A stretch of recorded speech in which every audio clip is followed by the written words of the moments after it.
This one's for all the married people, or people that were married. Your divorce might be a blessing. But have you ever had to stay at your parents' house as an adult? It is so awkward. And here is the comedy company to show us what it's really like.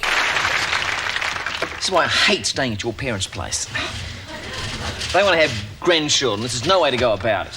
Why do I always have to have single beds? Ian, it's just for one night, and they don't have another double bed. They don't have any double bed at all. Oh, no, their parents aren't those people that sleep in separate beds or separate rooms. But this is I'm going to be stopping this because I'm going to relate everything to me, just so you know. There's your warning.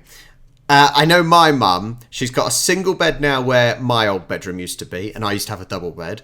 The other spare room has bunk beds. So that's always fun. If we've stayed at my mum's and we end up in bunk beds, I go bottom. Charlie can have the top. So I can have fun and kind of push through the slats. That's the problem. Well, they like it that way. Oh, it's weird. It's weird married couples sleeping in separate beds. They have single beds for a reason, Ian, because Mum likes a soft bed and Dad likes it hard, right? Mum likes to sleep under a window, Dad can't stand fresh air. Mum likes eating in bed, Dad can't stand crumbs. You mean it's genetic crumbs in bed? Ian, I don't drop crumbs in bed. Well, Charlie drops crumbs in bed. Honestly, she is a nightmare. I'll roll over and then you just get this, like, crumbs all over you and you're like, Charlie! Somebody does, Marianne. Well, it's not me. Oh, I see. There's some secret visitor who breaks into our house every day and puts crumbs in the bed, blunts my razor, squeezes the toothpaste in the middle, takes all the toilet paper, and then shoots through. Is that right? Maybe. Oh. I'm going to sleep tonight. Good luck to you if you can go to sleep. Look at this. Look at this. Look at this.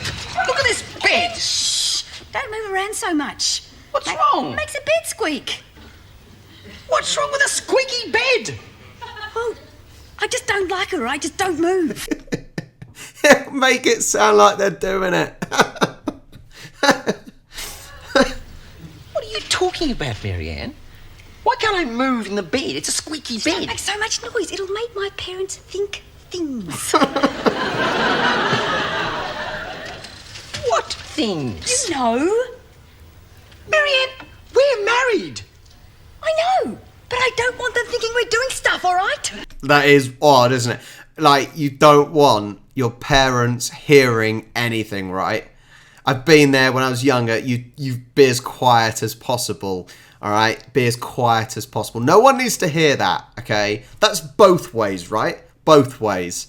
Marianne, we're married. We're supposed to do stuff, in case your parents haven't imagined that yet. Not here, Ian. Not at my parents' house. Why? Not with them in the next room. Why?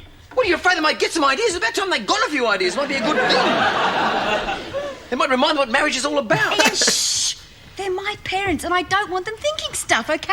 Well, I think it's time they did think some stuff. I think it's time they did think some stuff. Stop it, Ian.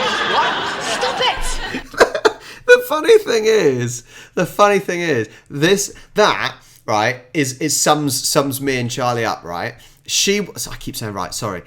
Charlie will tell me off and warn me not to do things, and because she thinks that I will be doing stuff, like if we go places, she tells me to be nice, or don't say anything horrible. It's that sort of the woman telling off the man almost prematurely, which is the first time a woman's premature. I'm on about, the act. Let's move on. All right.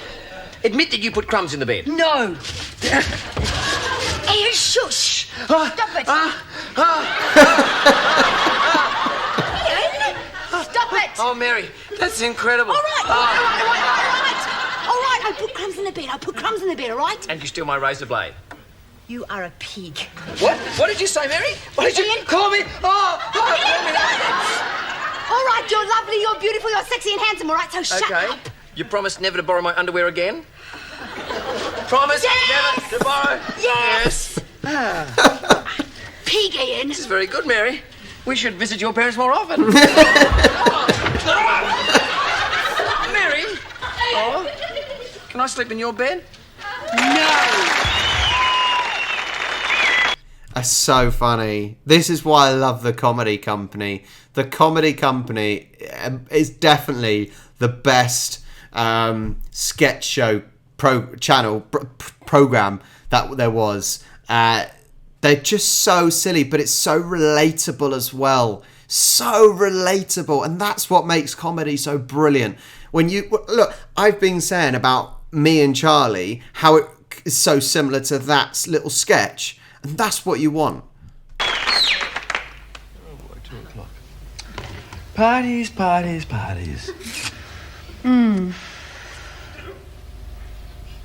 What's the matter with you?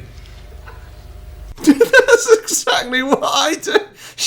Charlie, Charlie is annoyed, or at least pretending to be annoyed, when she turns her head like this. She just turns her head. You say, what's up with you? What have I done now? It's the exact sort of actions. You know perfectly well what's the matter with me. No, what's wrong? Don't touch me! Why not? Why not? You just happen to have humiliated me in front of everybody. What are you talking about? What did I do? You know exactly what you did. No, I did nothing. Ha ha ha ha. What are you talking about? Oh, you just spent half an hour touching up some strange woman at a party. She fell in the pool and I pulled her out. You are just pathetic. What are you talking about? Oh, a young, attractive girl just happens to fall in the pool and you're over her like a rash. You're just pathetic. She fell into the pool. She couldn't swim. What did you expect me to do? Well, you could have let someone else save her. There was no one else around. Yeah, just because you managed to get her on your own so there wouldn't be anybody else around in the first place. That's exactly what women do. And I'm sorry if you're a woman, but this is what you do. You'll find stuff that is almost non-existent. A girl fell in a pool and he saved her. And she is having a go at him for touching her up, even though he was literally saving her. Oh, man. It's so funny. This is what I'm on about. It's so relatable. I was walking past, she was there, she'd had a bit too much to drink, she fell into the pool, I got in and got her out. Yes, and had a good look at her while you were doing it. Oh, that is not fair. It is not my fault that certain fabrics go transparent when they're wet. Your eyes bugged out. My eyes do not bug out. Man, I'm not so desperate that I have to ogle half-drowned women. Ian, why do you have to pretend? You were obviously attracted to her in the first place, which is why you were watching her when she fell in. I only noticed her because the splash drenched me. There is absolutely nothing erotic about that situation at all. You were kissing her! I was giving her mouth-to-mouth resuscitation. And loving it. Oh, Mary Ann, there is nothing sexy about kissing a cold, wet, unconscious woman. It's just like being married. Oh. If you can't relate to this as a married person, then you're in some weird relationship. Pete! Oh, well, give me some credit. Come on. How about a bit of credit for bravery or something? I mean, I risked my life getting her out of there. You risk your life? Yes. It was the shallow end. Not in the pool. I risked my life with you killing me afterwards. Well, just keep your hands off other women in future. Okay, look, next time I see a girl drowning, before I save her, I will check and make sure she's not good looking. Ian, she wasn't even that good looking. She was fairly average. A fairly average bottle blonde. She wasn't a bottle blonde. She was a natural blonde. Damn, and I was going so well.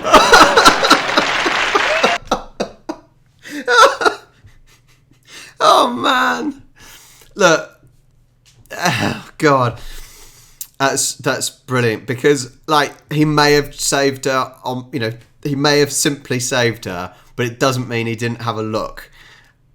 And look, if you're a woman and you are married to a man, your husband looks at other women, okay? It's normal. If you're a man, should be the other way around. If you're a man and you have a wife, your wife looks at other men. If you say you don't, you're a liar. Let's continue. I hate this. I hate this. This is the worst idea anyone ever had. And it'll do us good to get some fresh air. If I want fresh air, Marianne, I can open the window. I don't have to drive out 100 miles into the country and slog across a muddy field and try and pitch a tent on the piece of rockiest ground this side of Beirut. Where are the matches? In that bag. Oh, Marianne, look. They're all wet. They're useless. Sorry, Ian, I had a jar of pickled onions in there and the lid must have come off. Oh, fantastic. Now we're going to freeze to death. Sorry. And stop complaining. Other couples have fun when they go camping. But No, I have no interest in camping, ever. Just so you know. That is not my idea of fun, romantic. It is not enjoyable. can you explain to me in what sense this could be fun? How could it be? Am I missing something or what? It's good to get back to nature. Why would you want to get back to nature? We've spent the last 5,000 years trying to get away from nature. Millions of people have died. Scientists have died for their beliefs, trying to create new technology. We've had revolutions and inquisitions and battles of independence. People have undergone torture just so we don't have to live in tents. We've finally got the technology to put people on the moon, and what do we want to do? Go and sleep on the ground again. He's got a And point. it'll make you appreciate how good it is at home. I know how good it is at home. I can picture it vividly. I can see a bed and a warm shower and a book I can read. Instead, I'm sleeping on the ground in the middle of rocks with wet clothes, and there's nothing to eat but one can of baked beans. Well, sort of. What do you mean, sort of? I forgot to bring the can opener. Fantastic, and I'm starving. I've got some Tic Tacs. Tic Tacs. That'll work. Marianne, what kind of person comes camping with a can of baked beans, some pickled onion, and some Tic Tacs? I thought you were packing the food. I thought it was packed. What's in that bag? Well, my toner, my moisturiser, my cleanser. I can't stand it. I can't stand it, Marianne. This is the last time we ever do this. Why can't we go to a motel? Ian, stop complaining. Look, I found it's a very nice dry location, didn't I? Dry. Can you imagine how hard this thing is? How did you find this spot? What's it meant to be? There's something over here that just feels like a trunk of a tree. I can't sleep. I can't go to sleep because the whole thing digs into me when I try to roll over. What digs in? This root or whatever it is. Well, chop it off. Did we bring anything to cut Yes, in there. Oh, wow. Relic of your Boy Scout days, no matter. All right. Ow! What was that? Clank? Clank, Marianne? Marianne, when you put the ground sheet down, was there anything under it? Some bits of wood, some metal stuff.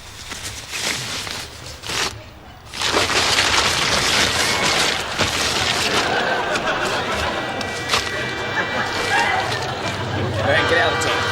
Oh, they're on the train Marianne. track. Just get out of the tent. That's a twist. I was thinking to myself, what? I don't get it. I can't see what it is. And then the trains come. Oh, man, that is just brilliant. I love that. The Comedy Company is number one. And as I said, what I love about it is that it is so relatable. I keep saying this, but everything in this you can relate to with being a married couple. The connections between the husband and wife are so true to life. That makes it hysterical because they're such simple things which happen every day. And these guys, amazing job they've done. Thank you so much for watching. If you enjoyed this, make sure you hit the like button and the subscribe button. And I'll catch you next time.